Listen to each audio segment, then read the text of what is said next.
Hello everyone, আজকে আমি একদমই নতুন ধরনের একটা স্ন্যাক্স রেসিপি শেয়ার করছি। একদমই সহজ আর কম সময়ের মধ্যে ঝটপট কিন্তু এই স্ন্যাক্সটা তোমরা বানিয়ে নিতে পারো। ভীষণ ভীষণ মজার রেসিপি, একদমই কিন্তু সহজভাবে আর একদম কম তেলের মধ্যে কিন্তু এই স্ন্যাক্সটা তৈরি করে নিয়েছি। খেতে কিন্তু ভীষণ মুচমুচে আর খুবই ভালো হয়েছিল। তো আশা করছি আমার আজকের রেসিপিটা তোমাদের অনেক বেশি ভালো লাগবে। তো যদি একটু ভালো লেগে থাকে তাহলে বলছি প্লিজ প্লিজ একটা লাইক করে দিও আর আমার চ্যানেলটাকে সাবস্ক্রাইব করে দিও। তো চলো একদম সহজভাবে আজকের স্ন্যাক্সটা আমি শেয়ার করছি।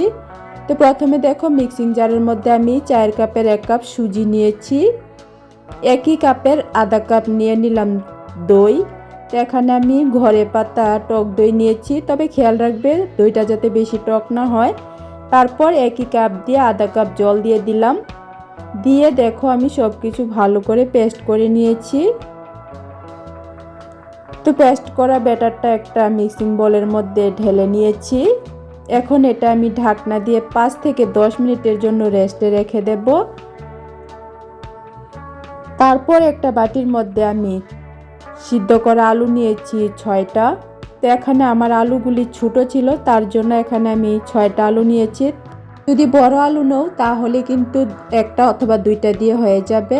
তো দেখো কাঁটা চামচ দিয়ে আলুটাকে একদম মিহি করে আমি ম্যাশ করে নিয়েছি। তো এভাবে কিন্তু আলুটাকে ম্যাশ করে নিতে হবে। তারপর এখন এই আলুর মধ্যে দিয়ে দিচ্ছি লঙ্কার গুঁড়া, সামান্য একটু দিয়ে দিচ্ছি হলুদের গুঁড়া। তারপর নিয়েছি এখানে আমি ভাজা মশলা, আস্ত জিরা, আস্ত ধনিয়া আর কয়েকটা শুকনো লঙ্কা আমি একটু ভেজে তারপর গুঁড়া করে নিয়েছি। এটা হয়ে গেল আমার ভাজা মশলা। তো এখান থেকেই আমি সামান্য একটু ভাজা মশলা দিয়েছি। তারপর দিয়ে দিলাম পরিমাণ মতো লবণ। দিয়ে এখন এই আলুটার সাথে সব মশলা ভালো করে মেখে নেব। তো খুবই কিন্তু দারুণ স্বাদের হয় এই স্ন্যাক্স বা নাস্তাটা, তোমরা একবার অন্ততপক্ষে এটা বানিয়ে খেয়ে দেখো। তো দেখো আলু মাখাটা আমার রেডি। তারপর আমি গ্যাসের চুলায় কড়াই বসিয়ে 1 চামচ তেল দিয়ে দিলাম। তেলটা একটু গরম হয়ে যাওয়ার পর দিয়ে দিচ্ছি পেঁয়াজ কুচি আর কাঁচা লঙ্কা কুচি। ঝালটা কিন্তু অবশ্যই তোমরা যতটুকু খেতে পারো ততটুকুই দেবে, আর বাচ্চাদের জন্য করলে কিন্তু অবশ্যই ঝালটা একদম কমিয়ে দেবে। তো পেঁয়াজটা হালকা একটু পেঁয়াজ আর লঙ্কাটা ভেজে নেওয়ার পর এখন দিয়ে দিচ্ছি 1 চামচের মতো আদা রসুন বাটা। এখন এই আদা রসুন বাটাটাকেও পেঁয়াজের সঙ্গে আমি ভেজে নেব। তো দেখো 1 মিনিটের মতো ভেজে নিয়েছি। তারপর এখন দিয়ে দিচ্ছি মেখে রাখা আলুটা। তো যে আলুটা আমি মেখে রেখেছিলাম মশলা দিয়ে, সেই আলুটাই কিন্তু দিয়ে দিলাম। এখন দিয়ে দিচ্ছি চিরা। তো এখানে 1 মুঠ চিরা আমি ভালো করে ধুয়ে নিয়েছি। তারপর ধুয়ে এখন কিন্তু দিয়ে দিলাম। এই চিরাটা দিলে কিন্তু খুবই সুন্দর বাইন্ডিং হয় আর খেতেও ভীষণ ভালো হয়। দিয়ে এখন নাড়াচাড়া করে ভেজে নেব। এই আলুর পুরটা কিন্তু ভীষণ দারুণ হয় খেতে। তো দেখো 1-2 মিনিটের মতো ভেজে নেওয়ার পর সবশেষে এর মধ্যে সামান্য একটু গরম মশলার গুঁড়া দিয়ে দিলাম। দিয়ে এখন মিশিয়ে 1 মিনিটের মতো নাড়াচাড়া করে মিশিয়ে আমি নামিয়ে নেব। তো দেখো পুরটা কিন্তু আমার রেডি করা হয়ে গেছে, এখন আমি নামিয়ে নিচ্ছি। তো দেখো আমি একটা বাটির মধ্যে নিয়েছি, পুরটা একটু ঠান্ডা হয়ে গেছে। এখন একটা প্লেটের মধ্যে আমি সামান্য একটু ময়দা নিয়েছি, এভাবে ময়দাটা ছিটিয়ে দিয়েছি। তারপর এখন দেখো আলুর পুরটা আমি এরকম ছোট ছোট বল তৈরি করে নিচ্ছি। তো প্লেটের মধ্যে একটু ময়দা দিয়ে এই বলগুলি রাখলে প্লেটের মধ্যে লেগে যাবে না, তার জন্য কিন্তু ময়দাটা দিয়েছি। তো এইভাবে দেখো সবগুলি ছোট ছোট বল আমি তৈরি করে নিয়েছি আলুর পুর দিয়ে।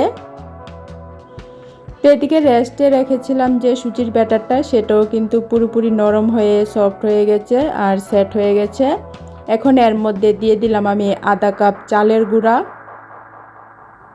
তারপর দিয়ে দিচ্ছি পরিমাণ মতো লবণ। দিয়ে আমি মিশিয়ে নেব।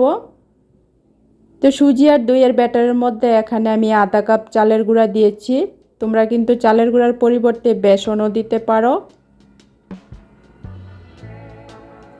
তো দেখো সব কিছু আমি মিশিয়ে নিয়েছি। এরকম ঘন করেই কিন্তু ব্যাটারটা তৈরি করে নিতে হবে, একদম বেশি পাতলা করলে কিন্তু হবে না। একটু ঘন করেই কিন্তু ব্যাটারটা তৈরি করে নিতে হবে। আশা করি দেখে নিশ্চয়ই বুঝতে পারছো আমি কীরকম ঘন রেখেছি। তারপর সামান্য একটু খাবার সোডা দিয়ে দিলাম, 1 চিমটি পরিমাণ খাবার সোডা আমি দিয়েছি। দিয়ে খাবার সোডাটাকেও আমি ভালো করে মিশিয়ে নিচ্ছি। তো দেখো ব্যাটারটা আমার রেডি। এখন যে আলুর বলগুলি আমি তৈরি করে রেখেছিলাম সেগুলি এই ব্যাটারের মধ্যে দিয়ে এখন দেখো এই ব্যাটারটা ভালো করে আমি লাগিয়ে নিচ্ছি। লাগিয়ে এভাবে কিন্তু তেলের মধ্যে ভেজে নেব, তবে একদমই কম তেলের মধ্যে আমি ভাজবো। তার জন্য দেখো এখানে আমি আপ্পাম কড়াই নিয়েছি। এই আপ্পাম কড়াইয়ের মধ্যে কিন্তু ভাজলে একদমই কম তেল লাগে। আর তোমরা যদি চাও তাহলে কিন্তু কড়াইয়ের মধ্যে বেশি তেলের মধ্যেও ভেজে নিতে পারো, ডুবো তেলের মধ্যেও কিন্তু ভেজে নেওয়া যায়। তো দেখো সামান্য একটু পরিমাণ তেল দেওয়ার পর এখন এই আলুর বলগুলি ভালোভাবে ব্যাটারটা লাগিয়ে এখন আমি দিয়ে দেব। তো আপ্পাম কড়াইয়ের মধ্যে করলে কিন্তু একদমই অল্প তেলের মধ্যে করে নেওয়া যায় আর একদমই কম সময়ের মধ্যে হয়ে যায়। তো এভাবে দেখো কিছু আমি দিয়ে দিয়েছি, বাকিগুলি আমি আরেকটা প্রসেসে তোমাদেরকে দেখাবো, তার জন্য রেখে দিয়েছি। তো 2 মিনিটের মতো আমি মিডিয়াম থেকে আঁচটা একটু কমিয়ে তারপর ভেজে নিয়েছি। এখন আমি উল্টে দিচ্ছি। তো গ্যাসের ফ্লেমটা কিন্তু অবশ্যই মিডিয়াম থেকে একটু কমিয়ে রাখবে। কমিয়ে রেখে 2 থেকে 3 মিনিট ভেজে নেওয়ার পর তারপর কিন্তু উল্টে দিতে হবে। তো ভীষণই কিন্তু ক্রিস্পি হয়, খেতে কিন্তু ভীষণ ভালো হয়। একবার বানিয়ে না খেলে কিন্তু বিশ্বাস করতে পারবে না এই নতুন ধরনের নাস্তাটা কত বেশি মজার হয়। একদমই সহজভাবে কিন্তু কম সময়ের মধ্যে বানিয়ে নেওয়া যায়। আর এভাবে কিন্তু আপ্পাম কড়াইয়ের মধ্যে তৈরি করলে তেল কিন্তু একদমই কম পরিমাণ লাগে। তো দেখো উল্টে দেওয়ার পর আরও কিন্তু আমি 2 মিনিট ভেজে নেব। তো 2 মিনিট ভেজে নেওয়ার পর আমার নাস্তা কিন্তু পুরোপুরি রেডি। তো দেখো এখন আমি এগুলি একটা একটা করে নামিয়ে নিচ্ছি। কত সুন্দর হয়েছে, একদমই কিন্তু মুচমুচে হয়, গরম গরম সসের সাথে খেতে কিন্তু দারুণ লাগে।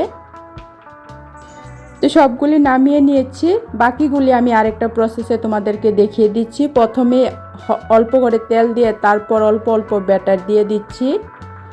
দেখো একদমই অল্প করে ব্যাটার দিয়ে দেওয়ার পর এখন আলুর বলগুলি উপরে আমি দিয়ে দিচ্ছি। তো এইভাবে করলে কিন্তু আলুর বলগুলি আর একটু ছোটো করে তৈরি করতে হবে। তো একটু ছোটো করে তৈরি করে প্রথমে একটু ব্যাটার দিয়ে তারপর আলুর বলগুলি দিয়ে তারপর কিন্তু উপর দিয়ে আলুর বলগুলির উপর দিয়ে কিন্তু আবার ব্যাটারটা দিয়ে আলুর বলটা ঢাকনা দিয়ে দিতে হবে। তো ভিডিওটা দেখে নিশ্চয়ই বুঝতে পারছো আমি কিভাবে তৈরি করছি। তো দেখো সবগুলির মধ্যে দিয়ে দিয়েছি। একইভাবে কিন্তু 2-3 মিনিট আমি মিডিয়াম আঁচে বসিয়ে রাখবো, মিডিয়াম থেকে আঁচটা একটু কমিয়ে। তো 2-3 মিনিট পর দেখো এগুলিও আমি এভাবেই উল্টে দিচ্ছি। তো কত সুন্দর হয় আর কত মুচমুচে হয়, এটা কিন্তু না বানালে বুঝতে পারবে না। আর এটা খেতে ভীষণ ভীষণ দারুণ লাগে। কিন্তু এই শীতের দিনে কিন্তু সকাল বিকাল সস অথবা চায়ের সাথে এরকম মুচমুচে নাস্তা বা স্ন্যাক্স খেতে কিন্তু ভীষণ দারুণ লাগে। একদমই সহজভাবে কম সময়ের মধ্যে একদম নতুন ধরনের নাস্তাটা আজকে আমি শেয়ার করেছি। আশা করছি তোমাদের ভালো লেগেছে। তো এভাবে দেখো আরও 2 মিনিট ভেজে নেব উল্টে দেওয়ার পর। তো 2 মিনিট ভেজে নেওয়ার পর এখন দেখো আমি উঠিয়ে নিচ্ছি। তো সবগুলি কিন্তু খুব সুন্দর করে হয়ে গেছে। তো একদম সহজভাবে কম সময়ের মধ্যে ঝটপট কিন্তু নতুন এই নাস্তা বা স্ন্যাক্সটা আজকে আমি শেয়ার করেছি। আশা করছি আমার আজকের রেসিপিটা ভালো লেগেছে। ভালো লেগে থাকলে লাইক কমেন্ট শেয়ার করো, চ্যানেলটাকে সাবস্ক্রাইব করে দিও। আজকের জন্য টাটা।